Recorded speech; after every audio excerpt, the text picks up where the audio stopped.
আপনি নাম পরিচয় দেন আগে। নাম পরিচয় দিয়ে শুরু করেন। আপনার মতন আপনি বলতে পারবেন।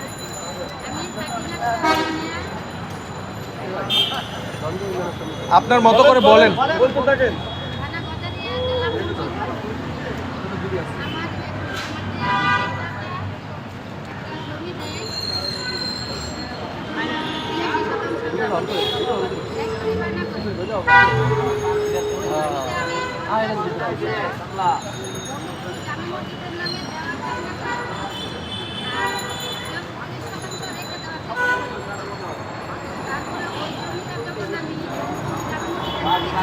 শোনা যাইব আসতে বলতে শোনা যাইব। হ্যাঁ ইয়া বোম আছে তো।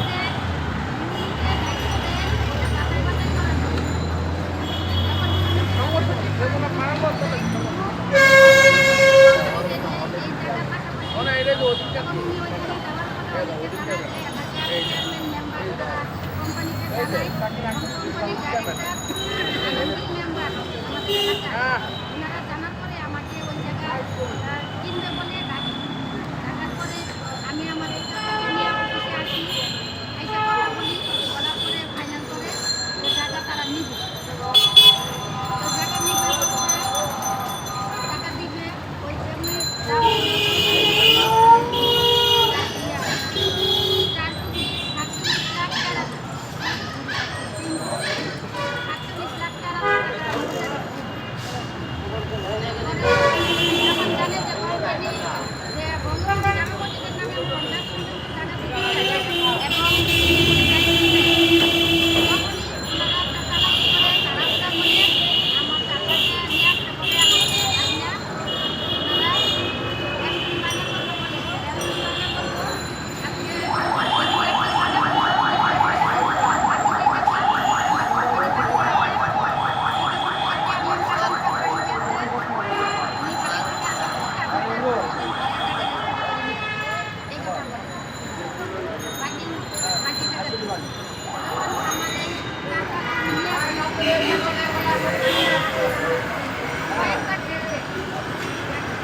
আপনি কি ভূমিদস্যু শুধু তসলিমের বিচার চাচ্ছেন না এই গোয়েন্দার বিচার চাচ্ছেন, এই গ্রুপের বিচার চাচ্ছেন?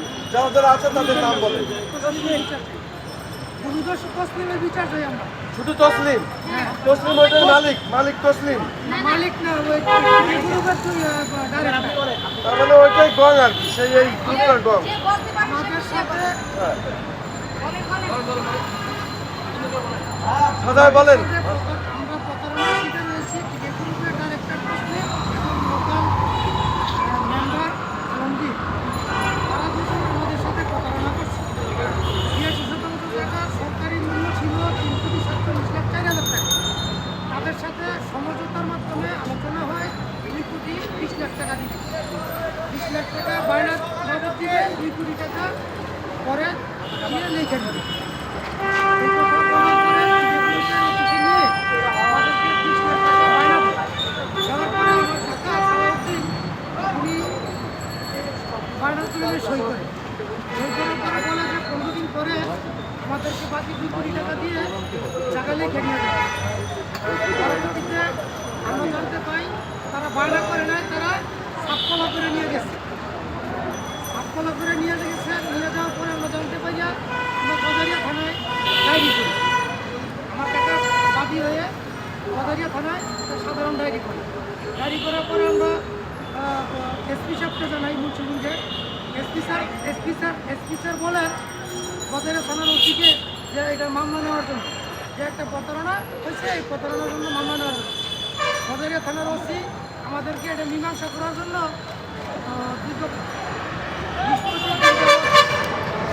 আমাদেরকে ঘুরায়। বলছে যে আমি মামলা নিলে আমার চাকরি থাকবে না, তারা অনেক বড় মাপের লোক, আমি মামলা নেব না, এটা সমাধান করে দিব। আমরা বলছি যে ঠিক আছে, আমরা রহিত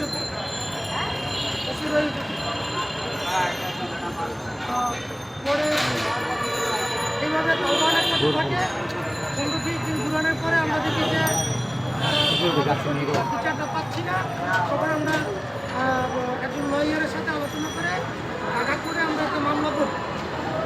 মামলা করার পরে সিআইডিকে তদন্ত দেয়। যখন সিআইডির তদন্ত দেয়, সিআইডির ইনভেস্টিগেশনের দায়িত্বে ছিলেন স্যার ফারুক সাহেব আমাদের কাগজপত্র দেখে আমাদের সাথে কথা বলে সে বলেন যে আপনাদের সমস্ত ঠিক আছে ডকুমেন্টস, আমরা আপনাদের পক্ষে রিপোর্ট দিব। আমাদেরকে সে কয়েক মাস যাবত মিথ্যা আশ্বাস দিয়ে সর্বশেষ রিপোর্টটা আমাদের পক্ষে দেন, আমাদের বিপক্ষে। তখন এই মামলাটা আমাদের খারিজ হল। পরবর্তীতে আমার কাছে এই মামলা আবার রিভিশন করছে, চলমান আছে। এখন মামলা চলছে, প্রক্রিয়াধীন। জি, এটা হচ্ছে পরে সেকেন্ড টাইম আমরা মামলা করার পরে এই বায়না হচ্ছে 2000 সালে 14 জানুয়ারি বায়না হচ্ছে। 2000 সাল 14 জানুয়ারি আমার কাকা যখন কোর্টে মামলা করে থানায় গেছে, বিভিন্ন জায়গায় আমরা যখন যোগাযোগ করি তখন তসলিম জানতে পাই আর আমাদের কাকার নামে 50 লাখ টাকার একটা চাঁদাবাজি মামলা, 50 লাখ টাকা ভাঙচুর, তাদের টিকে গ্রুপে যাই আমরা গেট ভেঙে যাই আমার কাকা 50 লাখ টাকা মালামাল ভাঙচুর করছে এবং 50 লাখ টাকা চাঁদা চাইছে। এই কথা বলে কাকারে চালান করে এবং আসামি ছিল 2 জন। একজন ছিল 1 মাস আগেই জেলে ছিল, সে ওই ছেলের সাথে আমাদের কোনো সম্পর্ক নাই। ওই ছেলে হচ্ছে আমাদের গ্রামের পাশের গ্রামের একটা ছেলে। ওই ছেলেকে আগেও তারা মামলা দিয়েছে, ওই মামলায় সে জেল হাজতে ছিল। ঘটনার 1 মাস আগেও সে জেলখানায় ছিল, কিন্তু সে 2 নম্বর আসামি করছে ওই ছেলে। আমার কাকা হচ্ছে 1 নম্বর আসামি। পরবর্তীতে কাকারে বজারিয়া থানায় ধরে নিয়ে চালান করে কাকার 5 দিনের রিমান্ড চায়। 5 দিনের রিমান্ড চাওয়ার পরে জজকে আমাদের উকিল বিষয়টা ভালো করে বুঝানোর পরে রিমান্ড নামঞ্জুর করে। এরপরে 2-3 মাস কাকা জেল হাজতে ছিল। কাকারে জামিন করানোর পরে আমি কাকার যেহেতু কোনো ছেলে মেয়ে নাই, মোহাম্মদ সালাউদ্দিন, আমি নিজ দায়িত্বে কাকারে জেল থেকে জামিনে বার করি। বার করার কারণে আমাকে সহকারে আবার 21 সালে 28শে অক্টোবর বজারিয়া থানার ওসি আমাকে ডাইকে নিয়ে বলে যে মীমাংসা করে দিব, আপনার কাকাকে নিয়ে আসেন। আমি আমার কাকাকে ঢাকা থেকে নিয়ে যাই। নিয়ে যাওয়ার পরে এই আমাদেরকে আটকারে রাইখা পরের দিন 29শে অক্টোবর আমাদেরকে চালান করে দেয় 30 লাখ টাকার মামলা দিয়ে, চাঁদাবাজি মামলা দিয়ে। ওসি সাহেবকে বললাম যে স্যার আপনি তো বলছেন মীমাংসা করে দিন, আমাদের জায়গাটার মধ্যে যদি আমাদের হক থাকে, যদি 10 টাকা পাই আমরা আমাদের 5 টাকা উদ্ধার করে দিই, আমাদেরকে একটা সুষ্ঠু সমাধান দিয়ে দিই। বলছে যে মাদারচুর জেল খাইছে। ওসি বলে যে মাদারচুর জেল খাই দেয়। আমার এই কাকাকে আপনারা দেখছেন যে কাকাকে দেখতে কেমন, তার বয়স 70-এর উপরে। ওনাকে নিয়ে নুন দিয়ে তার পায়ের মধ্যে 3-4টা বাড়ি মারি। ওসি ভাই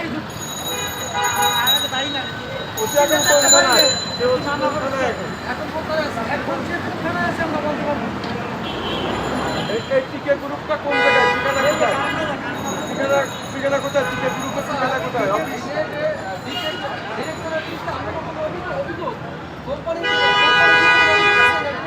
কি না কোম্পানি মানে ভালো লোক। কোম্পানি আজকে প্রায় 30 বছর উপরে আমাদের এলাকায় টাকা নিয়ে ব্যবসা বাণিজ্য করছে। তাদের বিরুদ্ধে কোনো অভিযোগ কেউ করে না, আমরা করবো, কারণ তারা অনেক ভালো লোক। তার ব্যবস্থাপনা পরিচালক আবুল কালাম সাহেব, তার ছেলে মুস্তফা হায়দার শিবলি, ওনারাও অনেক যথেষ্ট ভালো লোক। তাদের ব্যবসায়িক লেনদেনও ভালো। এর আগেও আমরা অনেক জায়গা জমি কাজ করেছি, তারা কোনো দিন থাকি নেই। তাদের কথা অনুপাতে তারা লেনদেন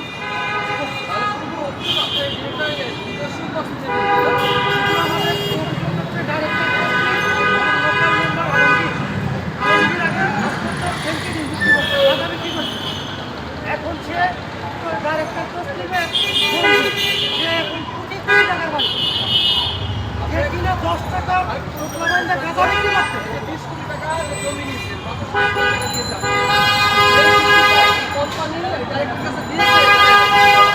আমরা কোম্পানি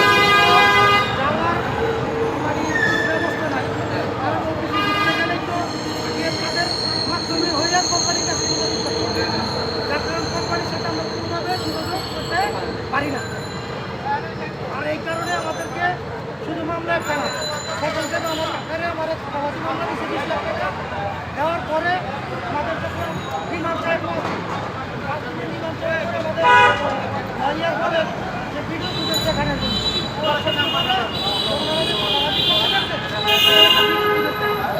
তখন সব বলেন যে আমাদের কোম্পানির যে বাদী তাকে বলে ভিডিও ফুটেজ দেখানোর জন্য একটা ডেটে সেই ডেটে তারা ভিডিও ফুটেজ দেখাতে পারে না বলে যে বিদ্যুতের প্রতিবেদন নেই সেই কর্মসূচি একটা বিদ্যুতের প্রতিবেদন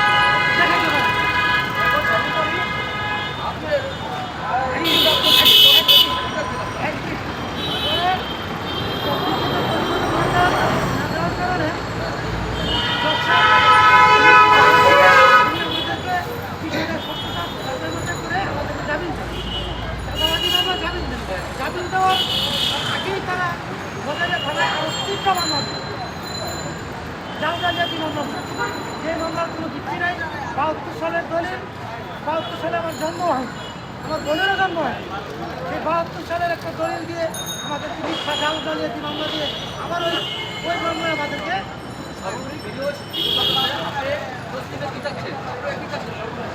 আমরা এই তসলিম সাহেবের দুর্নীতি এবং অনিয়মের কারণে আমাদের সাথে প্রতারণার কারণে এটার একটা ন্যায় বিচার চাই। কি পরিমাণ ন্যায় বিচার চাওয়া মানে তো আমাদের টাকা পাওয়া। কি পরিমাণ অর্থ পাবেন দাবি করেন তো কি পরিমাণ টাকা? এখন বর্তমানে 5% টাকার মূল্য আছে 10 লক্ষ টাকার উপরে। আপনার টোটাল মূল্য কত আছে? 5% টাকার মূল্য আছে 10 লক্ষ টাকার উপরে। এখন এই যে ভূমিদস্যুরা জমি দিয়ে গেছে, এখন আপনারা সর্বসম্মত হয়ে গেছে, এখন আপনারা কিভাবে চলমান শুধু আমাদের আমরা সর্বসম্মত জায়গা নিতে পারি না। আমাদেরকে 7টা মামলা দিয়েছে, আমাদেরকে 4টা মামলা গোজারিয়া থানায় দিচ্ছে এবং কোর্টেও আমাদের বিরুদ্ধে আরও মিথ্যা মামলা দিয়েছে। আমরা এখন কোনো ব্যবসা করবো কীভাবে? আমরা প্রতি সপ্তাহে আমাদের হাজিরা থাকে। তাহলে আপনি বলতে চাচ্ছেন যে তাদের আধিপত্য ধরে তারা আপনাদেরকে হয়রানি করছে, জেল কাটাচ্ছে, রিমান্ড করাচ্ছে, জি। কিন্তু আপনারা জমি হারাচ্ছেন, জেলও কাটছেন আপনারা। জি। তাহলে কি আপনারা কি মানে নিম্ন আয়ের বা নিম্ন শ্রেণীর থেকে জি, জাতির কাছে আপনারা কি বলতে চান, যা আপনারা কি চাচ্ছেন জাতির কাছে বলেন? শুধু টাকা তো 83% তারা 20 লাখ টাকা দিয়ে বায়না করে প্রতারণা করে রেখে দিয়ে গেছে, শুধু ওইটাই শেষ করে নাই, ওই জায়গায় তো তারা নিয়েই গেছে। সর্বশেষ আমাদের যে বসত বাড়ি আছে বাচ্চাদের যে প্রত্যেক বাড়ি আমরা যে বাড়িতে থাকি ওই বাড়িতে আমাদের একটা পুকুর থাকে, পুকুরটা হচ্ছে 47%, পুকুরের পাশে 29% একটা জমি আছে না, সেটাও বরফ করে নিয়ে গেছে আমাদেরকে জানে ঢুকায়। জমিটাও নিয়ে গেছে এবং পুকুরটাও নিয়ে গেছে। পুকুরটার মধ্যে এখন বর্তমানে বাড়ি বরফ করে রাখছে, সেটা একটা দেখলে বুঝবেন না এটা একটা পুকুর ছিল, এখন দেখবেন যে এটা একটা পাহাড়, পাহাড়ের মতো করে রাখছে বাড়িতে। আরেকটা কথা, এই যে আপনি থানায় গিয়েছেন, মূল আপনার বিচারটা পাননি। এই যে দুর্বলতা এটা কার, কোন জায়গায় দুর্বলতা আছে বিচার পাচ্ছে সেটা বলে। ভাইয়া এটা নিচে করো, তাহলে আপনাদের রেটটা কেন? আমরা গ্রামের সাধারণ মানুষ সেই হিসাব তুলে করে আমার কাছে সহজ সরল সেই হিসাব তুলে করে তসলিম সাহেব এবং আলমগীর ফেন্সি আলমগীর উপরে ফেন্সি আলমগীর যাকে গজারিয়াবাসী উপরে ফেন্সি আলমগীর নামে ছিল, ও যখন ফেন্সি মোবাইল ছিল না 2000 সালের আগে ফেন্সিয়াল দাদা বিক্রি করত, তখন মানুষ গ্রামের মানুষ একটা মহল্লা মানুষ একাধিক নাম 3-4টা নাম থাকে না, আমাদের মহল্লায় আলমগীর নামের 3-4 লোক ছিল। তখন ফেন্সি দিত তাদের তো একলাই বিক্রি করত, তখন বাইরের লোকজন যখন বুঝতো যে আলমগীর বুঝতো তখন বলতো কোন আলমগীর, তখন বলতো ফেন্সি আলমগীর, তখন ফেন্সি আলমগীর বলতো, তখন সবাই একটা মারে। এখন ফেন্সি আলমগীর নাই, এখনও ডাইরেক্টর তসলিমের বন্ধু, ওর বাড়িতে আসা যাওয়া করে, এখন অনেক টাকার মালিক। কিছুদিন সে কি এই মাদক ব্যবসা করে টাকার মালিক হয়েছে না ভূমিদস্যুতা করে টাকার মালিক হয়েছে? সে মাদক ব্যবসায়ী করে আর টাকার মালিক হয়েছে। এখন ভূমিদস্যু তসলিমের সাথে সংযুক্ত হয়ে এও অনেক টাকার মালিক। গত 6 মাস আগে সে 8 শতাংশ জায়গা কিনছে। যে জায়গা কোম্পানি আমাদের কাছ থেকে নিয়ে গেছে এর পাশে একটা জায়গা কিনছে, 8 শতাংশ জায়গা কিনছে 11 লাখ টাকা 5 শতাংশ। যে বেটায় 10 টাকার টাকা নিয়ে গ্রামে হাইটা বিক্রি করতো, সে 1 শতাংশ জায়গা কিনছে 11 লাখ টাকা, 8 শতাংশ জায়গা কিনছে সে এককালের মালিক। সে কোটি কোটি টাকার মালিক। কিভাবে হবে? যাত্রীর কাছে আমাদের কষ্ট হলো। এরকম নিজস্ব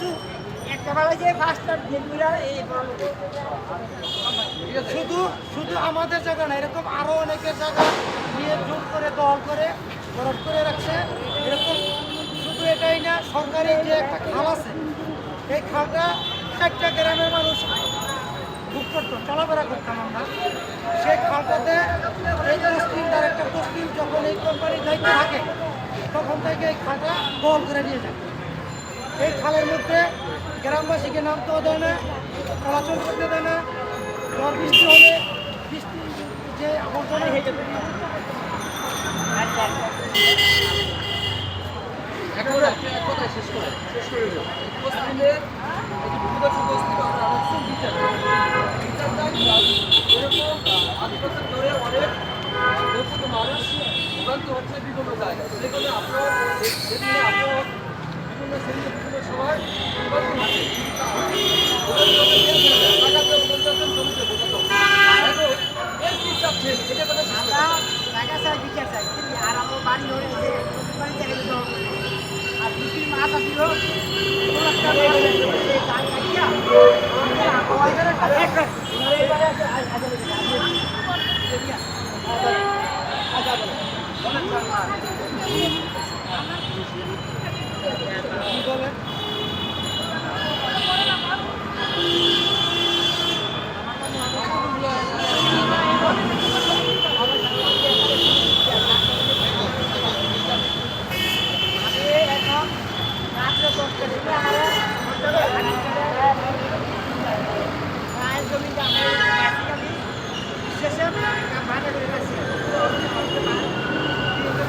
পকেটে হাত বার করলে ঠান্ডা হয়ে যায়, বরফ হয়ে যায়।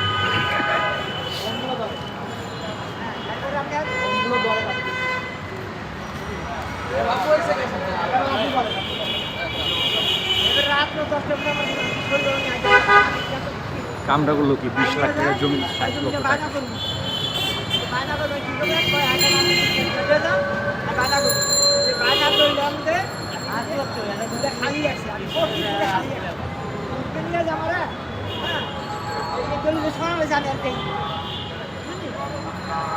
একটা সুযোগ জানে একটা সুযোগ হয় না, খালি আমার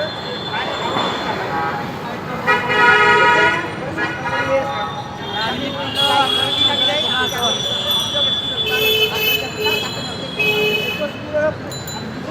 রয়েছে আমি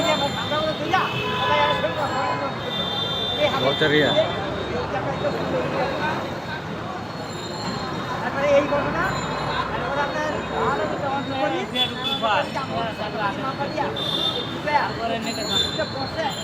ধরার সময়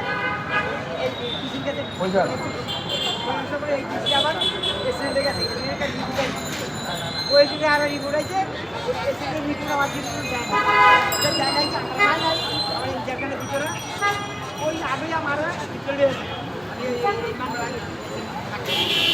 এবার মাছ ধান কাটিয়া গাড়ি কাটিয়ে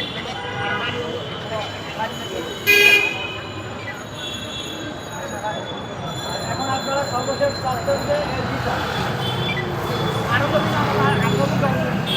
আমাদের 86 শতাংশ জায়গা তো কাকা একক মালিক কাকার কাছ থেকে প্রতারণা করে লিখে নিয়ে গেছে। কিন্তু আমাদের যে প্রত্যেক সম্পত্তি আমার দাদার, আমরা যে বাড়িতে বসবাস করি, আমাদের একটা পুকুর আছে, ওই পুকুরটাও নিয়ে গেছে, নিয়ে বালি দিয়ে পাহাড়ের সমান ময়লা দিয়ে ভরত করে রাখছে। এটা পুকুরটা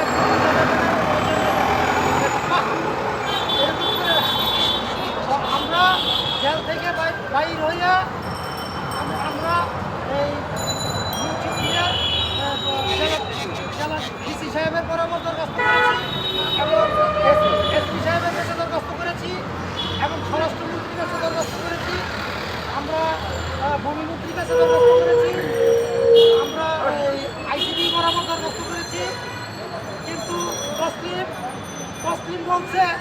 যে আমাদেরকে মেরে গুম করে ফেলে। এই মেম্বার আলমগীর বলছে তসলিম সাহেব নাকি এমন একজন লোক, তার নাকি মাফিয়ার সাথে তার দুরবস্থা। সে বলছে যে আমার স্যার, মেম্বার আলমগীর তো বলে আমার স্যার বলে তসলিম বলে আমার ওরা কি করে এত পেশাতে পাবলিক কম দেবে, সংযুক্ত দিলে পাবলিক বেশি দেয়, বিচার চাইতে হয়। সবাই বসে করতে পারতেছে মিলে এক জায়গা থেকে আরেক জায়গায় চলে যেতে। উনি মাফিয়ার সদস্য। উনি নাকি চিটাগাং ইউনিভার্সিটিতে উনি নাকি শিবিরের নেতৃত্ব দিতেন। অনেক লোকের নাকি রোগ পাচ্ছেন। এই আলমগীর মেম্বার আলমগীর বলছে উনি নাকি উনি পাওয়ারফুল। আমি বলছি উনি যত পাওয়ারফুলও আমাদের ওনার পাওয়ারফুলে তো আমাদের কোনো কাজে আসবে না। আমাদের লিগের আমাদের জায়গা চাই, আমাদের জায়গার টাকা চাই।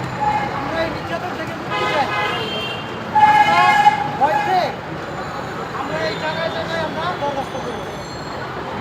ডিসি বরাবর বরখাস্ত করেছি, এসপি সাহেবের বরাবর বরখাস্ত করেছি, ডিআইজি স্যারের আইজি স্যারের বরাবর বরখাস্ত করেছি,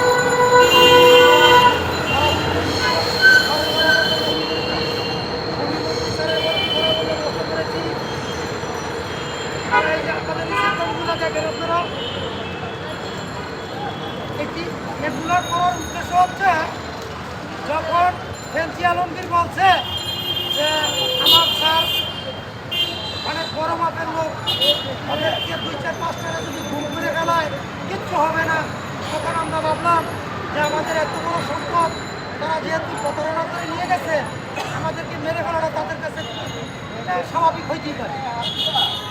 যার কারণে আমরা এই প্রত্যেকটা জায়গায় আমরা দরখাস্ত লিখিতভাবে দরখাস্ত করেছি এবং আমাদের কাছে রিসিভ কপি আছে। প্রধানমন্ত্রী বরাবর দরখাস্ত দেবেন? হ্যাঁ, আমরা মাননীয় প্রধানমন্ত্রীর বরাবর দরখাস্ত দেওয়ার মতো আমাদের এরকম জানা নাই বা বুঝি নাই, পারি নাই আমরা। তবে আমি সর্বশেষ একটা কথা বলি, মাননীয় প্রধানমন্ত্রী সুদৃষ্টি আকর্ষণ করছি যে আমাদেরকে কেন এই কোটি কোটি টাকার আমাদের সম্পদ লুটপাট করে নিয়ে গেলেন এবং কেন আমাদেরকে মাসকে মাস মিথ্যা মামলা দিয়ে জেলখানে রাখছেন। আমরা মাননীয় প্রধানমন্ত্রীর কাছে সুদৃষ্টি আকর্ষণ করছি। ওনার কাছে অবশ্যই আমরা সহযোগিতা করছি। শুধু তাই না, আমি 2001 সালে বিএনপি সরকার ক্ষমতা আসার পরে আমি আওয়ামী লীগ করি বলে আমার পরিবার থেকে আমরা অনেক নির্যাতিত হয়েছি। 2001 সালে বিএনপি সরকার ক্ষমতা আসার পরে আমি অনেক নির্যাতিত হয়েছি, আমি জেল খেটেছি, আমি বাড়িতে থাকতে পারি নাই, আমি সাধারণ একজন আওয়ামী লীগের কর্মী হিসেবে তাই আমি বলছি আমি একটা আওয়ামী লীগের সাধারণ কর্মী হিসেবে আমি মাননীয় প্রধানমন্ত্রী সুদৃষ্টি কামনা করছি এবং এই এবং ফেন্সি আলমগীরের বিরুদ্ধে একটা সুন্দর একটা বিচার ন্যায় বিচার চাচ্ছেন? আমি মাননীয় প্রধানমন্ত্রীর কাছে ন্যায় বিচার চাই।